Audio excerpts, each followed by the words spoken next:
Bonsoir à tous, bienvenue pour cette nouvelle émission de Débris Foot. Je suis évidemment avec Joris. Salut Joris. Salut Timothée, salut à tous. Et aujourd'hui nous sommes aussi avec plusieurs chroniqueurs. Donc nous sommes avec Corentin, Mathis et Anthony. Bonsoir. Le programme doit s'afficher en bas, mais nous reviendrons aujourd'hui sur plusieurs points.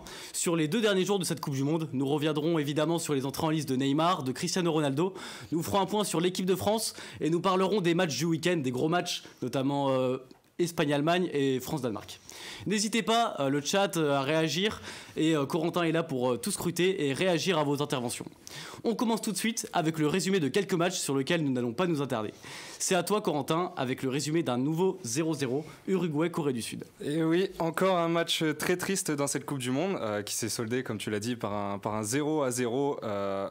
C'est certainement le pire 0-0 des 4 matchs du même score pour l'instant. Pour preuve, un seul tir cadré dans cette rencontre. Mais deux poteaux, et tout ça par l'Uruguay. Alors j'ai vu un Suarez très peu inspiré dans ce match et un Darwin Núñez très en dessous de son niveau habituel avec Liverpool, qui a gâché notamment beaucoup d'occasions. Et donc voilà, c'était un match très triste. Je pense qu'il n'y a pas grand-chose à dire sur ce match, mis à part ses actions. Le gros flop de ce match, c'est quand même Núñez. Non, c'est Suarez pour moi. Suarez plutôt. Suarez, ouais. On l'attendait un peu plus. Núñez a beaucoup raté dans ce match. Il a beaucoup raté, mais il a beaucoup tenté. C'est vrai. À la différence de Suarez. À la différence de Suarez, voilà. C'est vrai. Après, sur le côté défensif, peut-être des choses à noter. Côté défensif, oui, les Coréens ont très bien défendu, parce qu'il fallait. Ils ont beaucoup couru aussi, ça se voyait vraiment. Beaucoup couru, gros pressing, ouais. Gros pressing, et ils ont surtout très bien défendu face à l'armada uruguayenne en attaque. Cavani est notamment entré en jeu à la place de Suarez, donc voilà, fallait vraiment avoir des arguments solides en défense pour riposter face à ça. Et ils l'ont plutôt bien fait. D'ailleurs, mettre Cavani à la place de Suarez, alors que Cavani joue encore à Valence à un bon niveau, est-ce que c'est un choix sur lequel vous auriez pu revenir ? Clairement oui, puisque Suarez n'est plus à son niveau d'avant, et donc clairement oui, il méritait d'être. J'aurais clairement mis Cavani aussi, je suis d'accord avec Corentin. Sauf qu'à Valence, il fait quand même une bonne Suarez, saison. Ouais. Alors, moi je serais pas objectif, Cavani j'aime beaucoup trop, donc dans tous les cas j'aurais mis Cavani. Donc... Moi c'est mon 9 préféré, mais je suis objectif, je mettrais Cavani. Non mais aussi, oui, c'est sûr. Surtout après ce match-là, il faut clairement mettre Cavani titulaire. Là je pense qu'au prochain match, il va falloir songer à mettre Cavani, clairement. Clairement, c'est s'ils veulent des points, médiocre. C'est sûr. S'ils veulent des points, il n'y a pas le choix. Merci Corentin. On va revenir sur un deuxième match aussi, sur un petit score, Suisse-Cameroun avec Anthony. Ouais, alors Suisse-Cameroun, c'est soldé sur un 1-0 du coup de la Nati, avec un seul buteur, Bril Mbolo, qui a signé à Monaco donc cet été. Qui est toujours très bon avec la Suisse. Toujours très bon avec la Suisse, en bonne forme avec Monaco, donc ça m'étonne pas qu'il ait marqué. D'ailleurs, il a pas célébré son but à cause de ses origines camerounaises. Par contre, je trouve que la prestation de la Suisse était un peu mitigée, parce qu'ils ont que 51% de possession. Ils ont que 3 tirs cadrés comparé au Cameroun qui lui a 5 tirs cadrés, donc en vrai je pense pas qu'ils vont sortir du groupe de leur groupe. Je pense qu'ils vont ils vont finir 3e en fait, et que la Serbie passera 2e.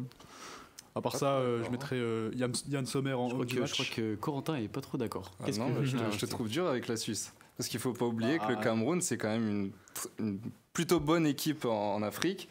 Ils ont quand même éliminé les Algériens. Bon, on ne parlera pas de ce match. Mais c'est un match litigieux. C'est un match litigieux, mais ils ne sont pas là par hasard. C'est fait. Pour moi, le Cameroun, c'est la moins bonne équipe des 5 équipes africaines, si vous voulez. Mais après, d'après Eto'o, quand même, le Cameroun a fait un mauvais match. Donc il faut aussi s'attendre peut-être à des meilleures performances par la suite. Même si après, ils ont quand même la Serbie et le Brésil. La Suisse, ils ont le Brésil, la Serbie. Pour moi, c'est les 2 meilleures équipes de ce groupe. On a vu la Serbie, j'en parlerai tout à l'heure, c'était quand même assez solide quand même contre le Brésil en première mi-temps. Donc non, mais parce que tu parles quand même de la Suisse qui en compétition internationale, c'est une équipe qui se réveille toujours et qui répond toujours présent. C'est vrai que là on a l'impression qu'ils sont quand même seulement à ce qu'ils se réveillent quand même. Je veux seulement qu'ils se réveillent, mais là pour l'instant je trouve que leur match est pas au top quoi. Et le match un peu celui de la Belgique quoi. Le match Suisse-Serbie sera vraiment à suivre peut-être pour décider la 2e place de la poule derrière le Brésil. C'est ce match qui va tout déterminer, je pense. Ça va être un match clé clairement. On s'éternise pas trop sur ce match, on en a beaucoup, on doit pas parler d'autres matchs. Donc Joris, tu vas nous faire le résumé de Pays de Galles-Iran qui s'est joué tout à l'heure. Ouais, bien sûr. Donc un match très disputé entre les deux équipes. L'Iran a malgré tout réussi à s'imposer donc dans les derniers instants du match, avec un but à la 98e minute et un but à 90 plus 11. Ouais, c'est vrai que l'Iran a beaucoup poussé pendant ce match. A fait, pour une fois, le temps additionnel de fin de match a servi à quelque chose. Là, voilà, ça a vraiment servi. Ça a permis de rentabiliser un peu ça. L'Iran qui en plus a été beaucoup plus incisif que le Pays de Galles sur les finitions, surtout 15 occasions pour l'Iran contre 8 pour le Pays de Galles, qui est peu suffisant pour moi. À ce qu'on aurait pu attendre au final. C'est ça. On avait un petit Gareth Bale qui on l'a pas beaucoup vu. Ouais. Et puis faut noter la sortie du gardien à la 86e minute. La grosse faute. Ah bah c'est un assassin là. Ça a changé le cours du match. C'est ça qui a changé le cours du match. L'Iran, ça de toute façon on a bien vu qu'à 10, après le Pays de Galles ils étaient perdus. En fait ça a clairement galvanisé l'Iran et ça leur a permis de marquer ces 2 buts décisifs quoi. Non mais après je pense qu'il faut pas non plus sous-estimer l'Iran. Ils ont eu quand même 90 minutes dans les pattes, ils ont su marquer dans le temps additionnel. Enfin c'est une performance quand même. Et pour revenir sur les équipes asiatiques lors de son mondial, il y a quand même le Japon qui est très bien parti, la Corée du Sud qui se défend très bien, l'Arabie Saoudite qui a gagné contre l'Argentine, l'Iran maintenant, franchement c'est un bon début. C'est très solide. Meilleur bilan que les équipes africaines. C'est ce que j'allais dire. Et pourtant je m'attendais à l'inverse quoi. Un peu déçu. Bah justement le bilan des équipes africaines, il se relève un peu avec le dernier match qui vient de se terminer entre le Qatar et le Sénégal, Mathis. Ouais, alors l'Atoumama Stadium a vu s'affronter à 14h le Qatar et le Sénégal. Il y a eu un fait de jeu qui peut un petit peu faire polémique à la 33e minute sur un accrochage sur Akram Afif de la part d'Ismail Assar. Je pense que si on siffle penalty pour Ronaldo, on peut siffler penalty sur cette action. Et je pense que ça refait même tout le match. C'est litigieux. Le Sénégal va ouvrir le score 7 minutes après sur un but de Boulaïdia. Il y a eu aussi un très beau but de la tête de Famara Diédhiou à la 48e minute. À noter aussi que Sadio Mané était toujours pas présent pour ce match-là. Grosse parade d'Edouard Mendy à la 66e minute qui permet à son équipe de garder 2 buts d'avance.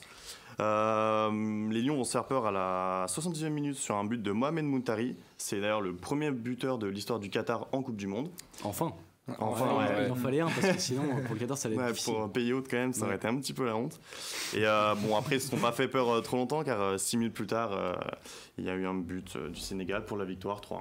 Je trouve que c'est cruel pour le Qatar quand même. Le Qatar qui est la première équipe à être éliminée de la Coupe du Monde. Ils sont éliminés. Ils sont éliminés d'office là, il n'y a plus d'espoir. Mais je trouve ça cruel quand même. Je trouve que c'est pas vraiment une surprise non plus, on s'y attendait quand même. Mais je sais pas si on s'y attendait avant la compétition. On s'attendait quand même à une équipe du Qatar compétitive et finalement chez eux en plus. Niveau ils sont chez eux. Leur seul argument je trouve.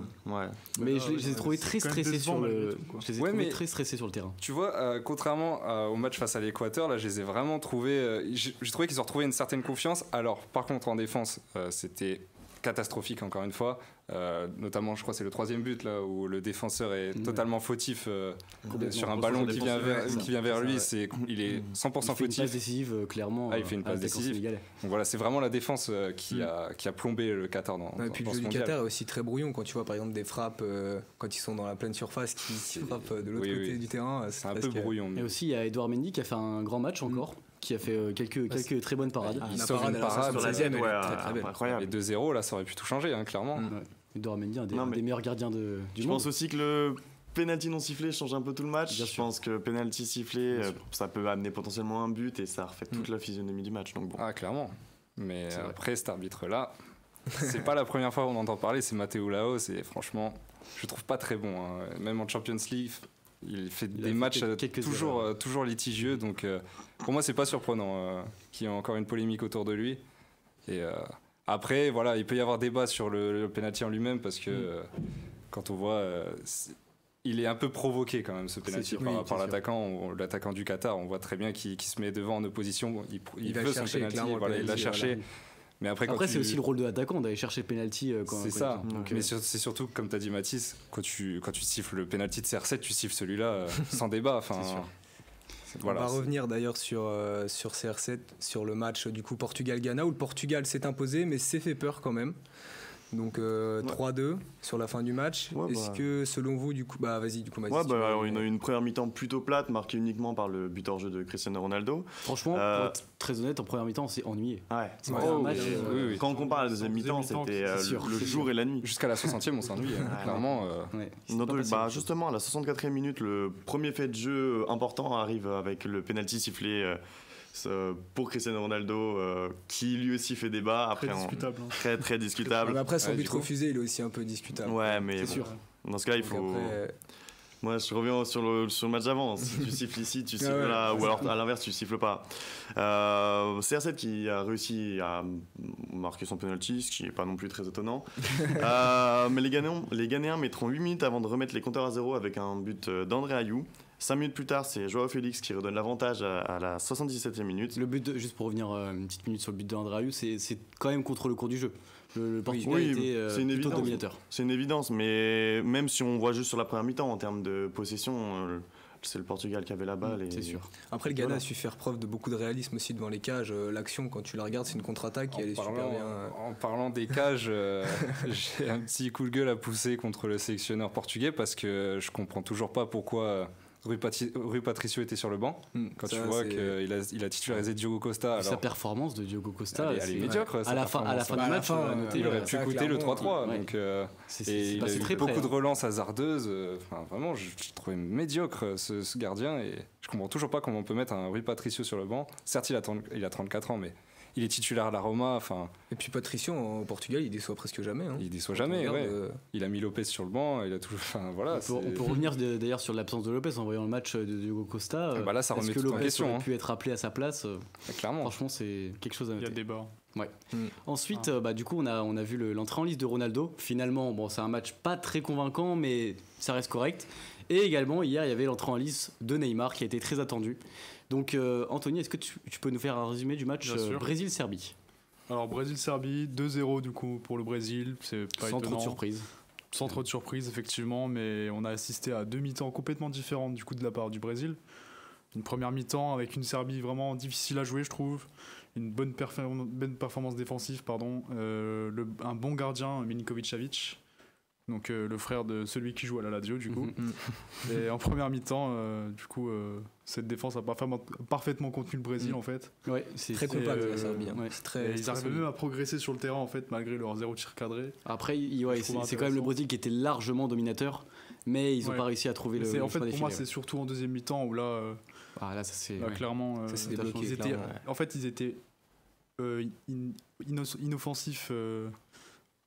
La Serbie en deuxième mi-temps et du coup ça leur a coûté la défaite quoi. Même tout le match Et en deuxième mi-temps le Brésil s'est un peu réveillé avec Vinicius qui est parvenu à faire 2 passes décisives pour Richarlison.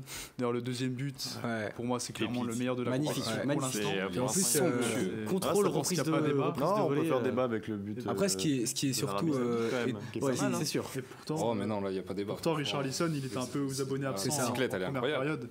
Et il s'est un peu réveillé en deuxième mi-temps. Il avait touché quoi 12 ballons, je crois, quelque chose comme ça, juste en première mi-temps. Ça reste quelque chose assez faible, Non, et puis ce qui est étonnant à voir aussi, c'est quand on voit Richarlison, alors que la Serbie, sur la première mi-temps, ils ont quand même un bon bloc, que là, il ait le temps de contrôler pour faire quand même ce geste. C'est quand même... c'est après, il faut avoir un petit peu son contrôle, mais je pense que c'est ça qui fait qu'il arrive à bien la reprendre juste après. Et... En tout cas, très beau geste. Pour l'instant, on a le but de la compétition. Ça fait débat. Le geste est magnifique. Après, la compétition n'est pas finie. Pardon, Anthony veut rajouter quelque chose. Je veux aussi rajouter que le Brésil, il fait vachement peur pour la suite parce que la Serbie a bien joué. Pourtant, quand on regarde les statistiques, le Brésil, on a des folles, quoi. Non, et puis, il y a 0 tir cadré pour la Serbie, encore une fois. Et ça fait peur. Je pense qu'on peut s'attendre à un score de tennis contre le Cameroun déjà. Je pense qu'ils finiront largement premiers de leur poule et demi minimum, quoi. Et puis on avait des grosses attentes sur la Serbie, donc c'est là aussi qu'on peut se permettre de dire que le Brésil s'est imposé comme un leader dans la compétition. Après, au Brésil, le match a quand même été marqué par un fait, la blessure de Neymar. Donc ça remet un peu tout en question au Brésil parce que c'est quand même leur meneur. D'ailleurs, il a été annoncé qu'il sera absent pour le prochain match. Donc premier débat. Au moins le premier match. Ensuite on verra, mais je pense que ça va durer longtemps. Une entorse, t'en as pour 2 semaines au moins. Je pense que c'est fini. Faut pas se leurrer. Non, il va faire. Ils ont annoncé qu'il reviendra au 8e. Il sait que, je pense qu'il sait que là ils ont une équipe qui est vraiment performante, qui peut jouer la Coupe du Monde. Je pense pas qu'ils vont. Oui, mais un Neymar qui n'est pas à 100%, tu le fais pas jouer. Enfin, je veux dire, avec l'effectif que le Brésil a, je comprendrais pas. C'est sûr. En plus, on peut mettre Paqueta en numéro 10 à la place de Neymar et peut-être il y a l'effectif pour. Oui, franchement, sur le banc, il y a une grosse profondeur de banc au Brésil. Premier débat du coup de la soirée. Vous êtes pas tous d'accord sur est-ce que le Brésil est toujours le grand favori malgré la blessure de Neymar. Anthony, je te laisse commencer. Pour moi, c'est évident parce que malgré Neymar, ils ont quand même une profondeur de banc assez impressionnante. On a vu que c'est Anthony qui était rentré. donc grand joueur quand même. Anthony. Je parle pas de moi, je parle du Brésil, de Manchester United. Et pour moi, même sans Neymar, déjà, ils peuvent s'en sortir facilement en poule. Et de toute façon, il va revenir en 8e, quoi. Donc, justement, dans le chat, il y a Gaspard qui nous dit comme quoi qu'il est d'accord avec toi sur la profondeur du banc. Et donc, vu le banc, ce serait pas la fin du monde selon lui pour clairement, le Brésil. C'est une évidence. C'est un peu comme nous, la France, on a une profondeur de banc qui fait que malgré les blessés, je pense qu'on va s'en sortir, quoi. Justement, ça devient un peu compliqué. Là, je suis moins d'accord pour la France. Mais... Quand on voit le match de Neymar en soi, il n'a pas non plus fait une performance énorme, donc on peut se dire qu'il n'a pas été indispensable à l'équipe en soi. Il n'a pas été indispensable, mais en même temps, pour moi, tu perds quand même un leader et ça réduit un peu les chances de titre sur le terrain et dans le vestiaire aussi, et ça réduit pour moi les chances de titre du Brésil. Et après, il faut pas oublier que derrière, il y a l'Angleterre, il y a l'Espagne. Eux, ils ont prouvé pour les premiers matchs. Dès le début, eux, c'était 7-0, 7-0. Eux, en fait, ils ont pas besoin de leader, j'ai l'impression. Ouais, ils ont pas Alors besoin que le Brésil, ils ont. Après, tu me dis qu'ils perdent un leader, mais on a eu ce débat justement sur le Sénégal qui a perdu son principal leader, et pourtant, on a réussi à les défendre. Si on arrive à descendre le Sénégal pour un seul joueur, alors que l'équipe n'est pas au niveau de celle du Brésil, on peut pas cracher sur le Brésil non plus. Comme on l'a dit juste avant, Paqueta peut largement prendre sa place.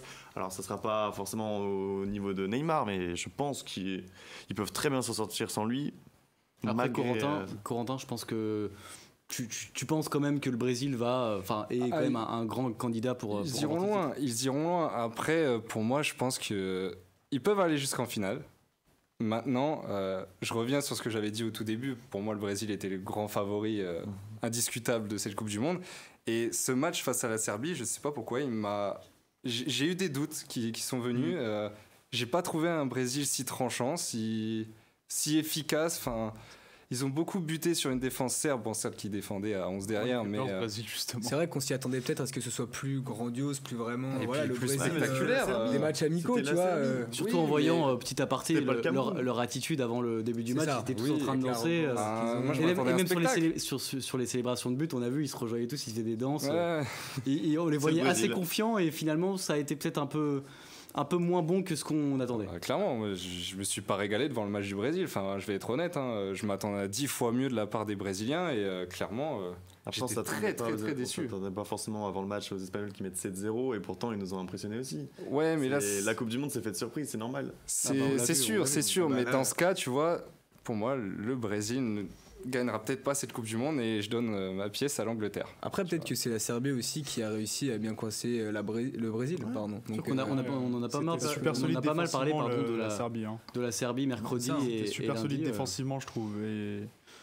Oui, enfin, j'ai rarement vu des équipes aussi solides défensivement. Ça reste la Serbie quand même. Enfin, je veux dire, certes, mais si t'es pas capable de donner un spectacle face à la Serbie, regarde juste les statistiques quand même.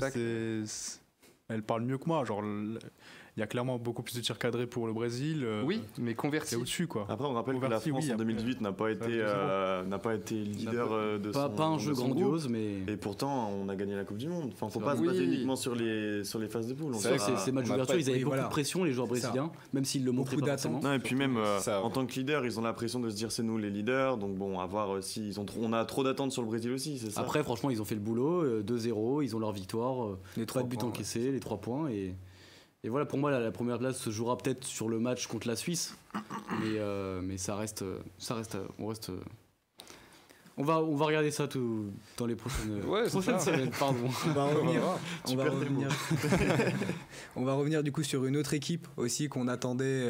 On attendait leur entrée surtout face au Canada, c'est bien sûr la Belgique, qui s'impose du coup 1-0, but de Batshuayi. Dédicace à Bastien qui avait trouvé ce pronostic. Il l'avait dit, un début assez mitigé pour la Belgique, quand même, contre un Canada qui était aussi un peu solide. Donc, qu'est-ce que vous pensez du coup de la Belgique sur ce premier match ? Je te laisse commencer, Anto. Alors, là, ça va faire débat. Là. Ouais. Sur ce premier match seulement non, ils n'étaient pas à leur meilleur niveau, il faut avouer. Mais je pense que c'est malgré tout une équipe qui finira dans le dernier carré. En tout cas, il y a de grandes chances. Et ça peut faire réagir. Dernier carré, en voyant toutes les équipes qu'il y a à côté. Ouais. Bah non, mais faisons le calcul, si la Belgique finit premier de son groupe, ce qui sera, je pense, le cas, ils auront certainement le Japon qui finira sûrement deuxième de son groupe. Je vois l'Allemagne sortir. Donc à Belgique-Japon en huitième, ça peut être intéressant et je vois ça comme en 2018, il passerait quoi. Fait des débats dans des débats. Là, il y a deux débats, il y a deux choses qui m'ont touché au cœur. Là. Ah bah je te laisse répondre. Non, mais déjà, t'as dit que l'Allemagne ne passerait pas et ça, je pense. Ils passeront pas. Pour moi, demain, ils vont pas capables de battre le Japon. Du match Allemagne-Espagne. Pour moi, l'Espagne gagnera facilement, enfin pas facilement, mais collectivement c'est meilleur et je pense que ça se soldera sur une victoire de l'Espagne. Parce qu'on se projette, mais si l'Espagne gagne contre l'Allemagne c'est fini. Et que l'Allemagne gagne son dernier match, ça met 3-3, faudrait juste que le Japon accroche un nul dans ses deux derniers matchs. C'est fini, s'ils perdent demain. Le Japon, ils ont avant deux défaites pour l'Allemagne, ça ferait mal. Ne vous inquiétez pas, ils gagneront. Et pour revenir sur la Belgique, alors là, je sais pas comment tu peux penser que la Belgique peut aller loin dans cette compétition, parce que tout simplement le match que j'ai vu face au Canada, ça a juste confirmé tous les doutes qu'on avait autour que j'avais autour de la Belgique. Pour moi, ça les a juste confirmés. Beaucoup de fragilité dans cette défense notamment qui a été à la traîne pour moi et qui s'est reposé surtout sur son gardien Courtois qui sort le penalty qui sort de nombreux arrêts. Et oui, c'est clairement l'homme du match, malgré qu'il ait mis. Même lui, il n'était pas d'accord. Enfin, je veux dire, quand tu fais 70% de passes réussies et que tu es nommé homme du match. Pour revenir sur Kevin De Bruyne, il était vraiment attendu. Au final, il n'a pas rendu une très belle copie. Donc vraiment, même les leaders n'ont pas montré un grand match dans ce match. Enfin, après, Corentin, il faut aussi dire que Romelu Lukaku n'était pas présent pour ce premier match. Ouais, il est de retour. Justement, il a repris l'entraînement collectif hier, mais donc il pourrait faire la différence. Même avec un Lukaku, je ne vois pas la Belgique aller plus loin que les quarts de finale. Surtout, on parle du dernier carré. Je ne vois pas la Belgique aller au dernier carré. Quand on regarde les grosses équipes, ils vont jouer. Non, mais ça veut dire qu'ils vont. Faut voir qui joue en quart, parce que si imaginons le Japon passe. Oui. Imaginons. Après, déjà, imaginons. On va revenir dessus. En quart de finale, ce serait. Tu sais quelle équipe la Belgique pourrait affronter? J'avais fait mes petits pronostics et j'étais tombé sur le Portugal contre la Belgique. C'est jouable. En vrai, ça risque d'être compliqué, mais c'est jouable. Ça risque d'être compliqué. On a beaucoup de personnes dans le chat qui nous disent que De Bruyne est très très surcoté. Non, mais il n'est pas surcoté. Ça, c'est un autre débat. Je sais pas s'ils parlent de la Coupe du Monde, ils disent qu'il est après, pas juger sur un match, parce que c'est quand même un grand joueur, mais c'est vrai que sur ce premier match, il fait quand même une très belle saison à City. Quand il est pas avec Haaland, il est quand même bien. Et puis, t'as Eden Hazard, je suis désolé, mais il faut en parler, il est plus du tout au niveau. Là, je l'ai vu. Ça fait un moment, mais ça confirme le fait qu'il ne faut pas qu'il soit titulaire. Je suis désolé, mais. Malheureusement, c'est arrivé au moment où il arrive au Real. Enfin, je disais, quand on compare le Hazard de Chelsea et celui du Real, mais c'est le joueur ennemi. C'est vrai. Il y a eu les blessures. Il a pas eu de chance, surtout avec les blessures. Ouais, non, mais c'est vrai. Mais ça confirme quand même que même les leaders en Belgique ne sont pas au rendez-vous. Donc, je ne vois même pas comment ils peuvent aller juste. Rien qu'au quart, déjà, c'est gentil. Parce que ça veut dire que tu vas éliminer déjà. Ouais. Moi, je vois le Japon en 8ème. Du coup, je me dis qu'il y a moyen. Oui, non, mais même, t'imagines, ils affrontent ce groupe-là en 8ème. Ça veut dire que dans tous les cas, s'ils sont premiers ou deuxième, ils affrontent soit l'Espagne, soit l'Allemagne, soit le Japon. C'est très compliqué. Oui. L'Espagne qui est vraiment en plus sur une lancée là avec tous les jeunes qui viennent d'arriver. Mais en fait, l'Espagne, je pense pas qu'ils finiront deuxième, donc je vois pas un 8ème. On viendra un peu plus tard, mais si on doit défendre la Belgique. Mais après, sur le match Espagne-Allemagne, on est un peu pris par le temps. Je suis désolé. Je voudrais quand même dire un petit mot sur le match qui est en train de se jouer actuellement depuis 17h. Pays-Bas-Équateur. L'Équateur a égalisé grâce à Ener Valencia à la 49e minute. Et pour rappel, Cody Gakpo avait ouvert le score pour les Néerlandais à la 6e minute. Voilà, un match assez surprenant pour l'instant. On pouvait s'attendre à une victoire du Pays-Bas assez facile, mais après l'Équateur qui sur le match d'ouverture, on pouvait s'attendre peut-être parce que c'était le Qatar et du coup on savait que c'était pas un bon niveau, mais au final qui confirme. Ça me surprend pour l'instant. Ça me surprend un grand Valencia. Toujours pas de Memphis dans la compo. Non, toujours pas. Il est quand même sur le banc et à ce qui paraît il devrait jouer un peu plus de temps de jeu, de minutes, mais Bah, peut-être qu'il est préservé aussi pour la phase finale parce que les Pays-Bas n'ont pas un groupe si relevé que ça avec le Qatar. Attention quand même. Ils ont un bel effectif aussi. Ouais, mais attention quand même parce que là, imaginez, ils perdent ce match face à l'Équateur derrière. Bon, après il y a le Qatar, mais oui, le dernier match c'est le Qatar, donc normalement ça devrait pas. Ça devrait pas poser problème. Ça devrait aller pour se qualifier quand même. Quoique je pense que le Qatar va avoir une grosse pression et va se dire. On prend minimum 1 point à domicile parce que je pense que l'envie sera là pour le Qatar. Ils ont plus de pression. Ils sont éliminés. Donc là, ils ont plus rien à jouer et là. Oui, mais justement, ils vont se dire, pour sauver l'honneur, on va marquer au moins un point. Voilà, pour sauver l'honneur. Après, pour moi, la chance d'avoir un point, c'était cet après-midi. Hein. Contre l'Équateur. Ouais. Ils auraient mérité en tout cas. Mérité, ouais. Bon. Il y a encore débat, mais bon, on n'a pas vraiment le temps. On va passer sur une nouvelle rubrique. Donc c'est la rubrique que vous avez déjà retrouvée mercredi et lundi. C'est le jeu, voilà, qu'on met maintenant parce qu'il y aura un changement de chroniqueur à la moitié de l'émission. Donc le jeu, ce sera pour vous de deviner les 13 meilleurs buteurs de la Coupe du Monde en 2018. Oula, 13 meilleurs buteurs de la Coupe du Monde. Alors en fait, on devait partir sur les 10 meilleurs buteurs, sauf qu'ensuite il y avait des égalités. Ouais, il y a beaucoup d'égalités. Du coup, voilà, vous allez parler chacun à votre tour. Corentin commence. Vous n'êtes pas obligé de les dire dans l'ordre, je pense. Parce que... Ah non, vous devez en dire qu'un seul. Qu'un seul dans les. Mais là, je vais dire dans l'ordre. Harry Kane. J'en élimine un. Facile. Mathis. Messi. Alors Messi n'est pas dans la liste. Waouh. Déjà éliminé. Messi qui est sorti en 8ème. C'est ça que. Débile. Non, j'ai pas Mbappé. Ouais, Kylian Mbappé qui est deuxième du classement avec 4 buts. Cristiano Ronaldo, il est là avec 4 buts également. Alors que j'ai pas dit, mais Harry Kane était à 6 buts et c'est le meilleur buteur de la compétition. Du coup, Anthony, parce que Mathis est éliminé. C'est plus compliqué. Il y en a encore beaucoup. Lucas Modric. Non, il est pas dans la liste. Non, il n'a pas énormément marqué. Est-ce que je valide? Je fais comme meilleur joueur de la Coupe du Monde. J'aurais pensé qu'il aurait marqué des buts en fait. Corentin qui peut. Je prends des risques. Sterling.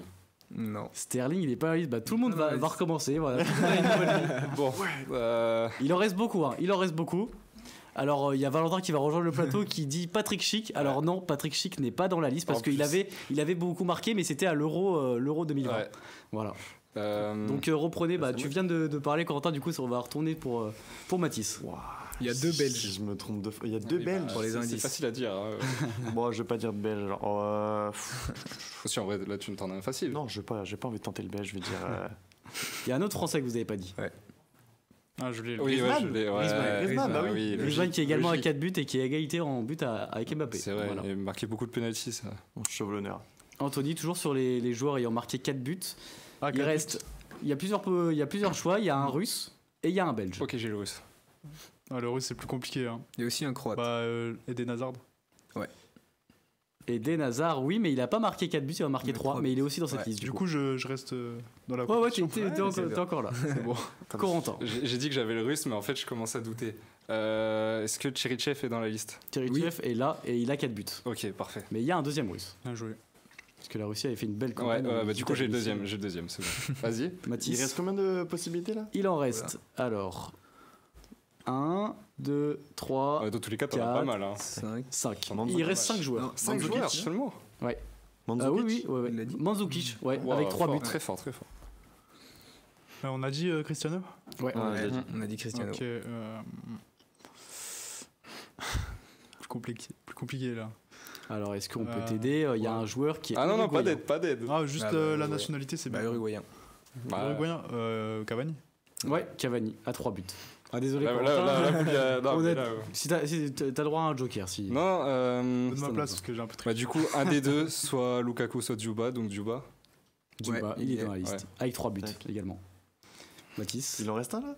Il en reste 1, 2, 3.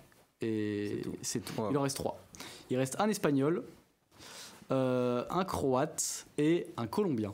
Perisic, il est là, 3 buts. Voilà, il en reste plus que 2. C'est le dernier du classement. T'as dit un espagnol et un colombien? Ouais, c'est ça. Un colombien? Un colombien. Espagnol. Et celui-là, il est compliqué à trouver. Hein. Ça va être, vous allez peut-être être surpris. Il est à 3 buts. Et sinon, c'est un buteur espagnol. Non, mais c'est pas à toi. Non, c'est Anthony. Ah, c'est Anthony. Donc là, c'est entre vous deux, ouais. En vrai, je me souviens plus des buteurs de cette Coupe du Monde. Je vais tenter Alvaro Morata quand même. Non. C'était pas Morata qui joue en pointe avec l'Espagne. Donc c'est quelqu'un qui. Mais si t'en trouves un des deux, il joue en pointe, en Espagne. Ouais. En 2018. Il a joué à l'Atlético Madrid récemment. On l'aide parce que c'est compliqué. Ah bah Morata, il a joué à l'Atlético, donc ça m'aide pas forcément. Son nom est très proche d'un gardien dont on vient de parler. Je l'ai pas du tout. Tu veux venir le dire? On a parlé de Diogo Costa. Diego Costa. Plus que très proche. Je m'en veux en plus. Ouais, c'est vrai. Et le dernier, il en reste un, le Colombien. Alors, indice, c'est pas un joueur offensif. C'est un milieu. Pas plus d'informations. C'est déjà beaucoup. Un Colombien qui n'est pas offensif. Je pense que je l'aurais pas, mais. Il a beaucoup marqué de la tête, je crois. Je crois qu'il a marqué au moins 2 buts. Ah oui, Yorimina. Yorimina. Voilà, c'est ça. Bonne réponse. Jamais eu. Ouais, c'était assez compliqué, ça. C'est plus. Je pense que t'as gagné. Bravo, Corentin. Bravo, parce que c'était très chaud. On va tout de suite, du coup, changer de chroniqueur. Merci à Mathis et Anthony d'avoir été là. Et on va accueillir tout de suite Louis et Valentin. Transition.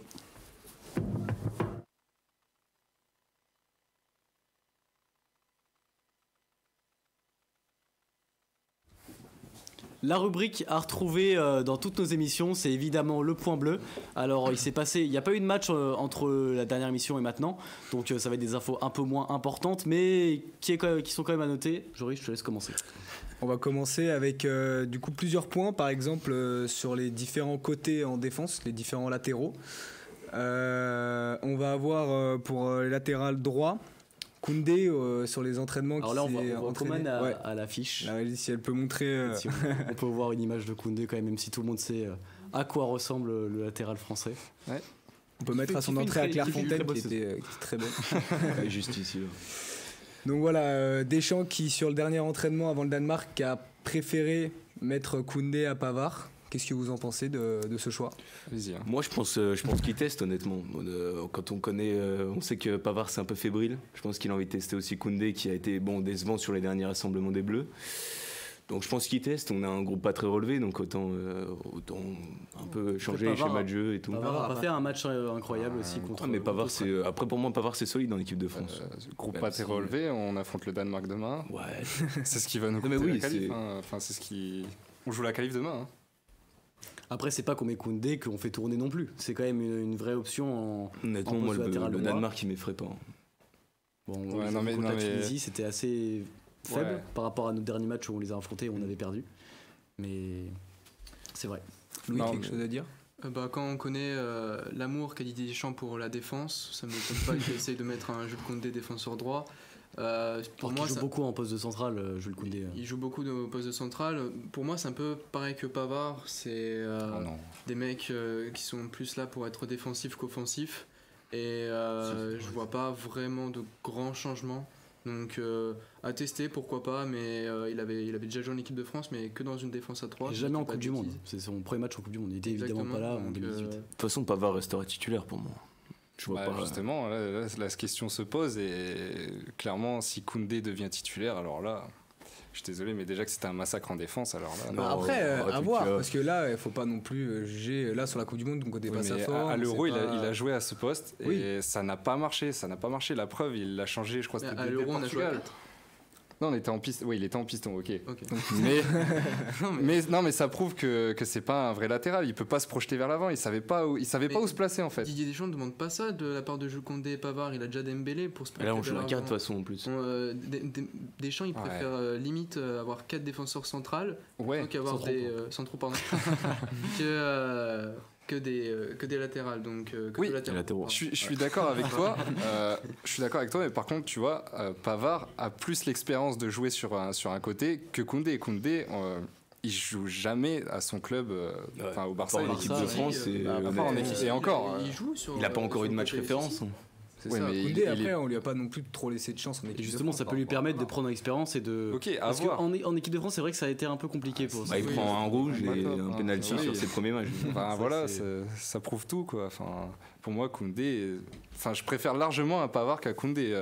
Personnellement, je lui aurais plutôt laissé sa chance pour le 3e match. Ouais, pour le 3e match. Là, c'est quand même on est sûr que. Après, on sait pas, peut-être que Pavard a une gêne ou je sais pas si c'est. Ça n'a pas été signalé, je pense. Vu son match face à l'Australie, je pense que c'est un choix personnel. Mais je pense pas que Koundé ce soit très rassurant du coup pour la suite. Pour moi, c'est pas rassurant du tout.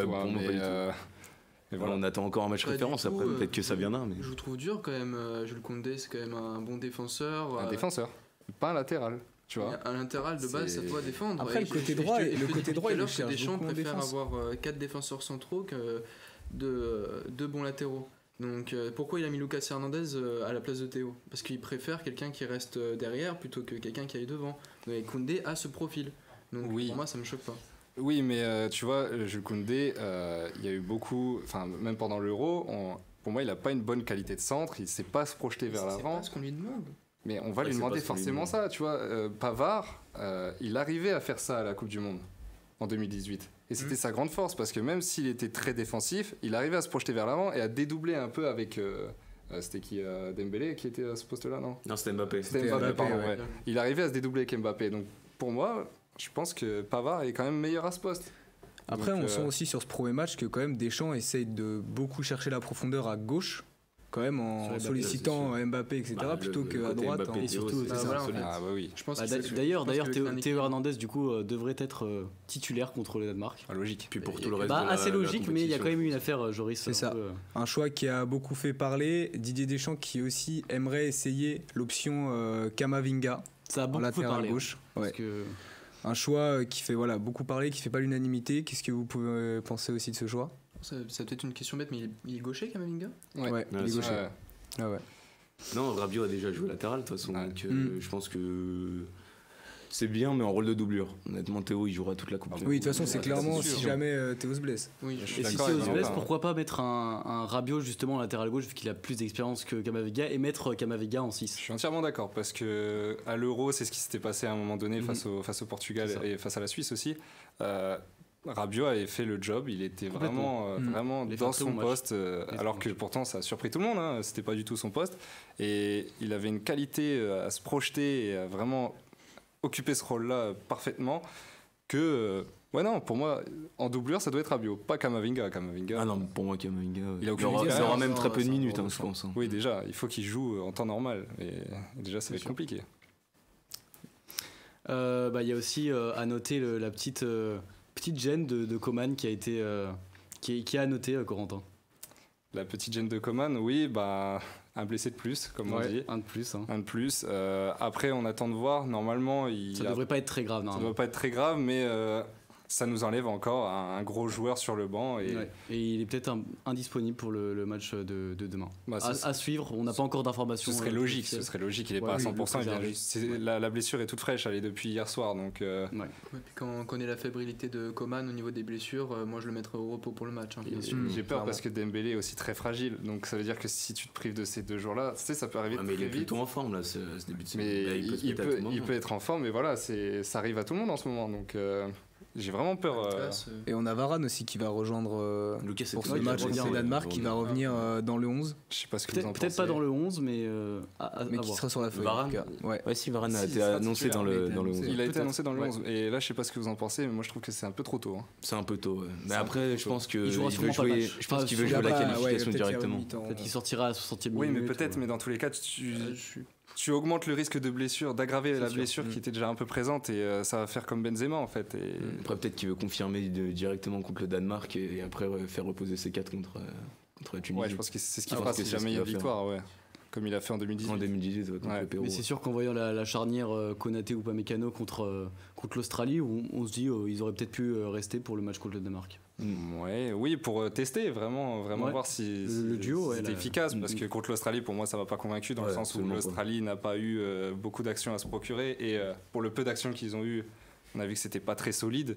Donc j'aurais bien aimé voir quand même face au Danemark, histoire de confirmer, mais voilà, c'est à voir. Varane, je suis quand même content qu'il soit de retour. Maintenant, j'ai peur qu'il se blesse. La composition probable pour le match contre le Danemark a été annoncée. Donc c'est rien d'officiel, mais ça nous donne vraiment des informations un peu sur le 11 de Didier Deschamps pour le match de demain à 17h. Donc pas énormément de changements, enfin 3 quand même à noter, mais c'est pas des changements, pas de changement de dispositif, on devrait rester en 4-2-3-1. Juste Koundé à la place de Benjamin Pavard à droite, Varane à la place de Konaté, qui serait laissé au repos et épaulé par Upamecano. Surprenant.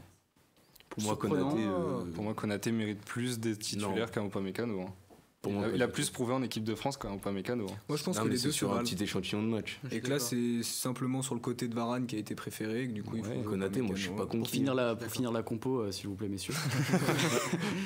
Du coup, ce sera Théo Hernandez. Du coup, pas le choix, hein, finalement. Il y a Lucas Hernandez qui est blessé.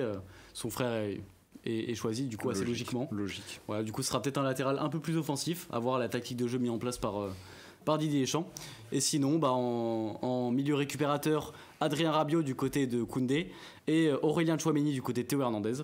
À droite, Dembélé. À gauche, Kylian Mbappé qui pourrait repiquer dans l'axe, comme il sait très bien le faire. Antoine Griezmann au poste de numéro 10, avec évidemment Olivier Giroud en pointe seul. Légende. Voilà, donc c'est une compo qui tient largement la route. Et à voir. Parce que encore une fois face à l'Australie on n'a pas pu vraiment juger, ça a bien fonctionné mais voilà c'était un petit peu faible quand même, donc là oui on va voir si vraiment le retour au 4-2-3-1 fonctionne. C'est vraiment demain je pense le match test. C'est clairement demain, c'est le match pour la première place, pour la qualif aussi, donc il y a beaucoup d'enjeux pour demain en tout cas. C'est sûr, complètement. Et on va passer tout de suite du coup aux joueurs à suivre de Louis. Donc Louis, on t'écoute. Et moi je vais vous parler de Alexander Arnold qui joue ce soir contre les États-Unis. C'est pas sûr qu'il soit titulaire, il n'y a pas encore les compos qui sont demandés. Mais j'avais envie de parler de lui parce qu'il a été beaucoup décrié, peut-être à juste titre, ces derniers temps, à cause de sa défense. Mais j'ai quand même envie de rappeler que c'est le meilleur latéral offensif pour moi en ce moment. Et il a tout gagné avec Liverpool. En ce moment en Angleterre ou dans le monde ? Dans le monde.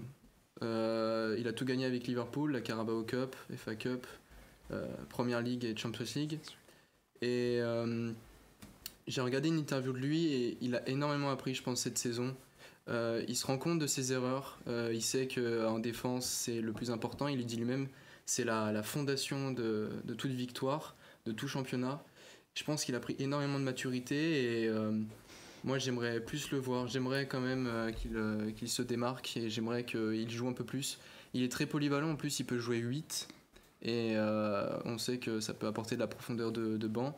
Il a joué 8 cette saison dans un schéma offensif avec Liverpool, il sait le faire.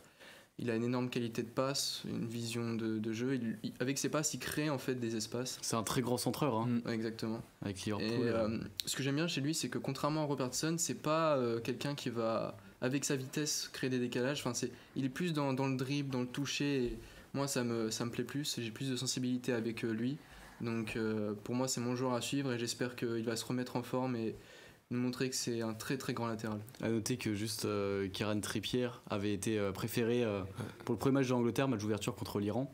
Ça s'était plutôt bien passé à droite, donc à voir si Trent joue. Je vois pas pourquoi il changerait, mais moi j'aimerais quand même le voir. Après, il a peut-être un peu perdu confiance en lui ces derniers temps. Pour moi, dans la hiérarchie, il est derrière Walker et Trippier. Justement, ça le dit aussi dans le chat. Hein. Walker est bien meilleur selon Tohudo. Donc, Après, je pense que ce qui est bien avec cette équipe d'Angleterre, la vie d'expert, c'est ça. Ce qui est bien avec cette équipe d'Angleterre, qui est dans une bonne dynamique, on a l'impression, c'est que ça pourrait le relancer, lui qui est avec Liverpool là, un peu dans un doute. Et je pense que du coup, cette équipe d'Angleterre, ça pourrait vraiment le relancer, je pense. Ça pourrait être un second souffle, je suis totalement d'accord. Ouais. Après, sur le moment, Trippier est vraiment en excellente forme. Oui, Trippier, après, il a fait très solide.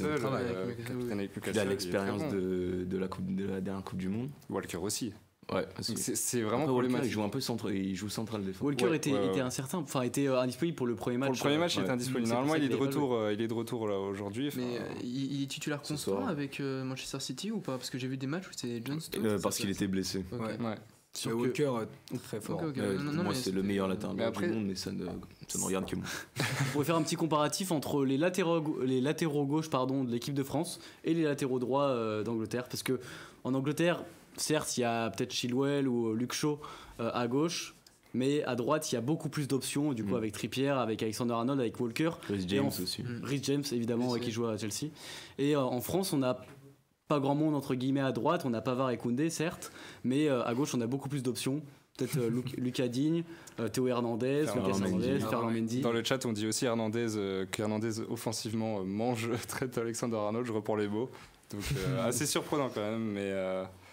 Bon, il a le droit de penser ce qu'il veut. Oui, mais moi je sais pas ce que t'en penses, mais je trouve que Trent est quand même assez meilleur que Hernandez. Après, ça dépend lequel, mais si on parle de Théo, je pense qu'il est meilleur que Théo au niveau offensif. Théo ? Non, pour moi Théo est meilleur. Mais Trent, il se projette beaucoup vers l'avant. Après, honnêtement, c'est un niveau très proche. Hein. C'est du haut niveau. Hein. Trent, dans un collectif, il est très fort parce qu'il va faire briller ses coéquipiers. Et je trouve que même dans la percussion, il a un super tir. Il marque des coups francs sublimes. J'ai celui de Chelsea, je crois que c'est l'année dernière qu'il le met. Ouais. Même il est meilleur passeur l'année dernière. Voilà, donc... non, pour moi, c'est vraiment sur l'aspect défensif qu'il doit se remettre en question. Je pense qu'il s'est remis en question. Il a eu, je pense, des longues discussions avec Jürgen Klopp. À lui de se remettre dedans, et je pense qu'avec l'Angleterre, ça peut lui faire du bien. Il est tombé dans un enfer médiatique. Hein. En plus, c'est lui qui est fautif sur le but de la finale de la Ligue des Champions, parce que c'est lui qui a Vinicius. Je pense que c'est l'origine même de cette perte. Et puis après, il y a un enchaînement de... Les gens l'ont ciblé finalement, je pense. Pour revenir du coup sur on a un peu parlé de l'Angleterre et notamment de ses latéraux droits. L'Angleterre qui a prouvé que c'était vraiment une grande nation. C'est pour ce premier match d'ouverture d'Angleterre. Ça devient, est-ce que c'est pour vous une équipe qui peut remporter la Coupe du Monde? Corentin, tu l'as pas mal défendu tout à l'heure. C'est pour ça que je vais laisser la parole à mes camarades. Valentin, on t'a pas entendu sur la question de tout à l'heure. On parle de la vice-championne d'Europe. Honnêtement, cette nation, il n'y a pas de point faible. En vrai, moi, je la vois très solide. Après, c'est que l'Iran, il ne faut pas s'enflammer non plus. On sait que collectivement, Southgate est très décrié dans le monde. En vrai. Et défensivement aussi, c'était assez fragile, entre guillemets, contre le point faible. Ouais. Non, je pense que Maguire n'est pas en odeur de sainteté à Manchester non plus. Donc, non, ils ont des choses à prouver. Et leur premier match fait taire beaucoup de critiques avec un score de tennis. Après, t'as dit que l'Angleterre n'avait pas forcément de points faibles. Mais pour moi, quand même, l'Angleterre, la défense centrale, Harry Maguire, certes il est beaucoup critiqué, un peu trop d'ailleurs, mais ça reste assez fragile quand même. Ouais, non, c'est vrai, il y a un Stones qui est un peu en dents de scie, même s'il revient bien de ces dernières années. Ouais. Après il y a un Kyle Walker qui joue normalement central titulaire et quelquefois capitaine en équipe d'Angleterre, mais c'est pas son poste. Donc on va voir ce que ça donne à la Coupe du Monde, mais pour le moment rien à signaler, une défense solide. Des latéraux, même si Luke Shaw, j'ai pas confiance en lui parce qu'il est pas très très dur. bon. Moi j'ai pas confiance en lui.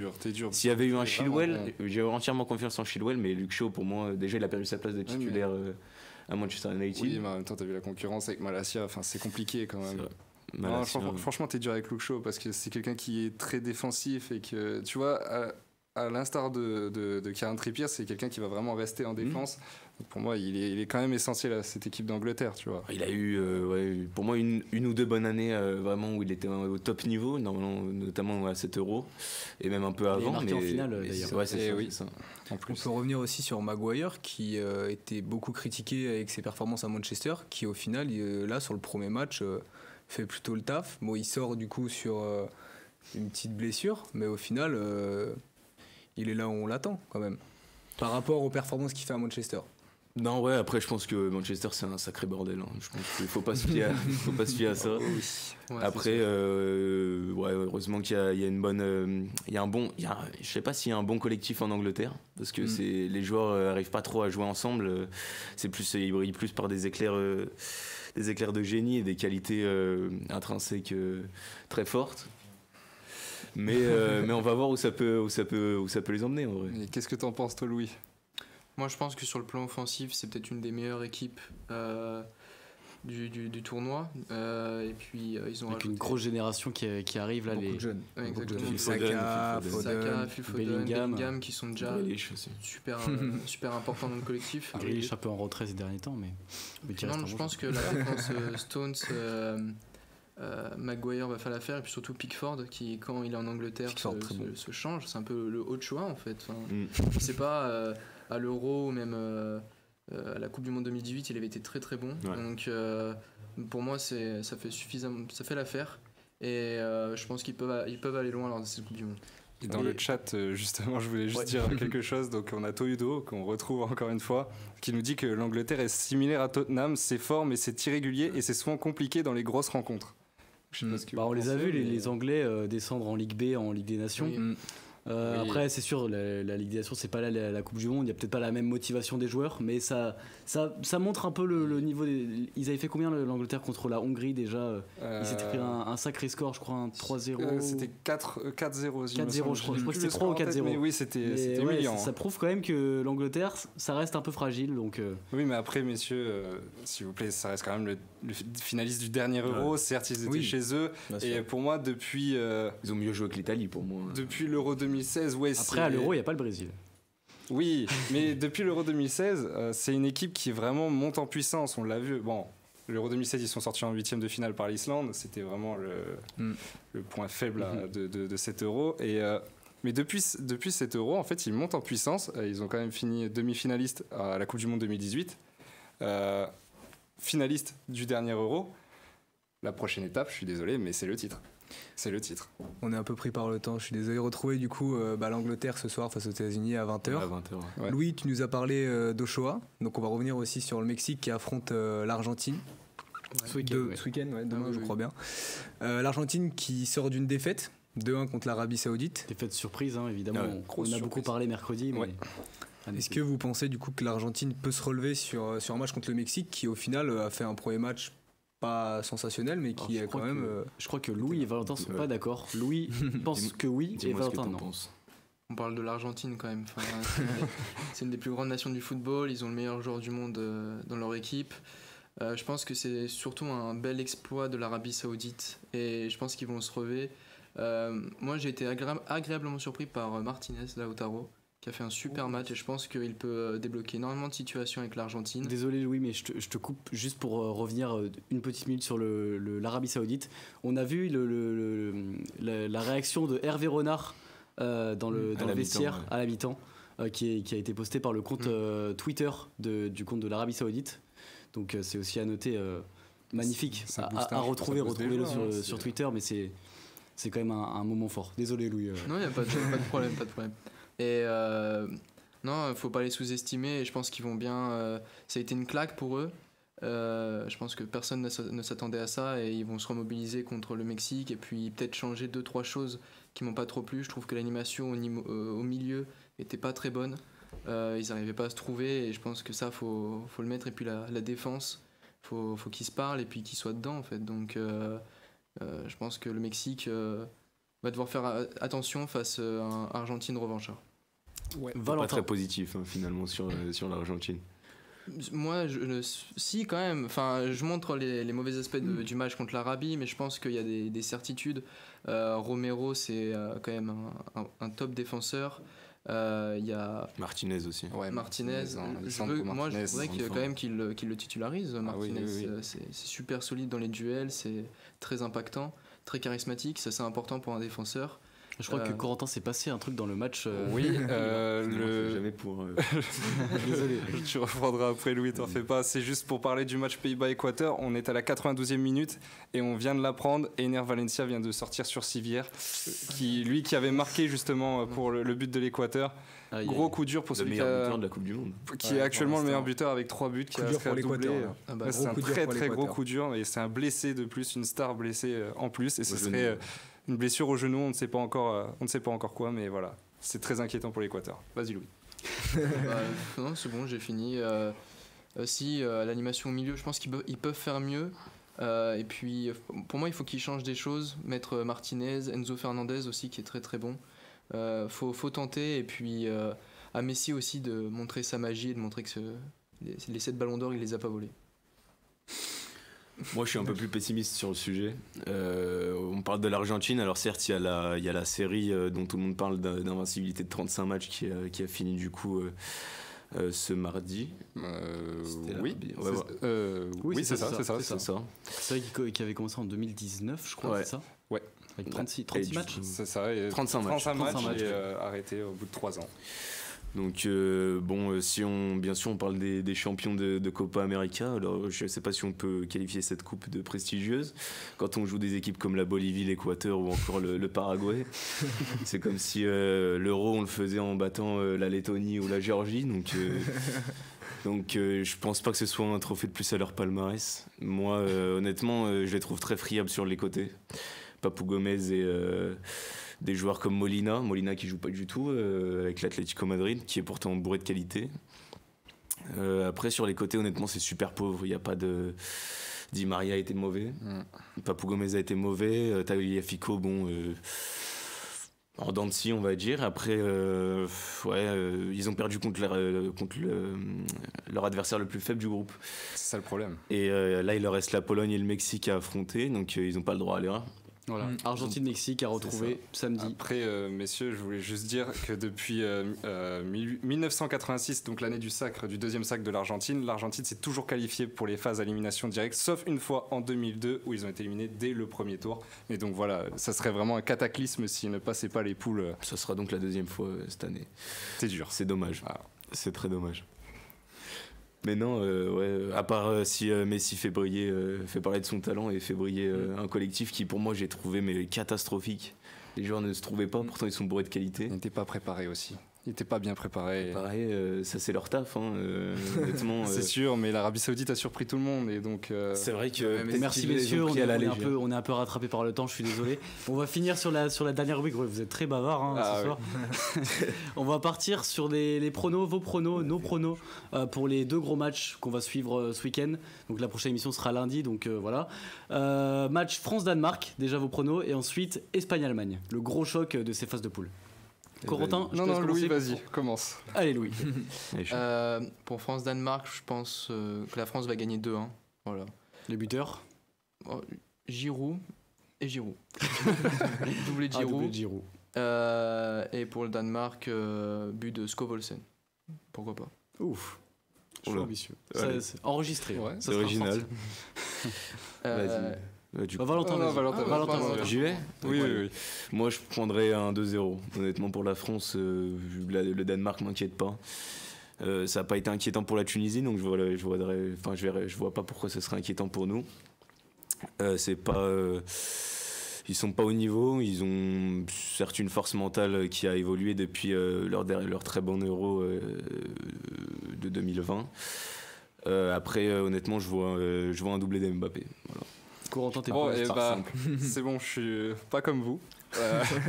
Voilà, pour moi le Corentin, match... le pessimiste de l'équipe. Voilà. Ouais, et s'il y a bien un match où la France ne va prendre qu'un point, c'est demain. C'est demain. Clairement, il y aura 2 buts partout. Je vois le Danemark très fort. Sur les dernières confrontations, on l'a vu, ils nous ont battus 2 fois. Pour moi, le Danemark va nous tenir tête. C'est la Ligue des Nations. Ça. Et allez, les buteurs, Giroud, Griezmann, et côté danois, je rejoins Skovholsen et Damsgaard. Merci Corentin. Joris, tes pronos pour ce match-là? Alors moi, je vois bien un 3-0 pour la France. Voilà, le Danemark, on l'a vu sur le premier match, ils n'ont pas l'air autant en forme qu'il était lors de la défaite face à nous. L'équipe aussi, la nôtre, est différente. Je trouve que sur le premier match, même si on peut parler de l'Australie et que c'est peut-être une équipe moins bonne, on est quand même sur une bonne dynamique. Les attaquants, ils sont clairement là. Sur la finition, ça y va. Donc 3-0 avec un but d'Mbappé, un but de Griezmann, un but de Giroud. Voilà, toute l'attaque. Original. Et toi, Timothée?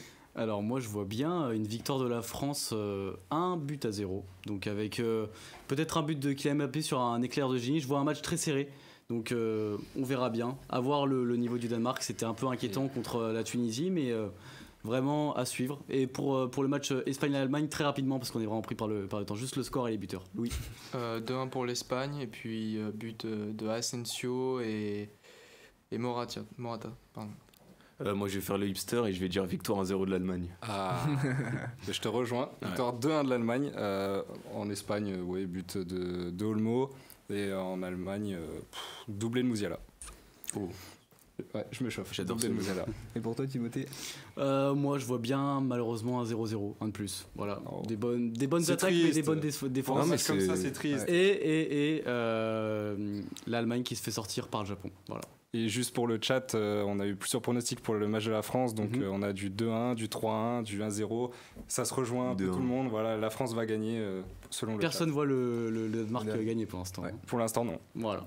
Et Joris, tes pronos pour ce dernier match? Un petit score aussi, 1-0 Espagne. But de Pedri. Oh. Voilà. Et messieurs, le match Pays-Bas-Équateur est terminé. Un partout. Un partout. Ouais. Donc, voilà.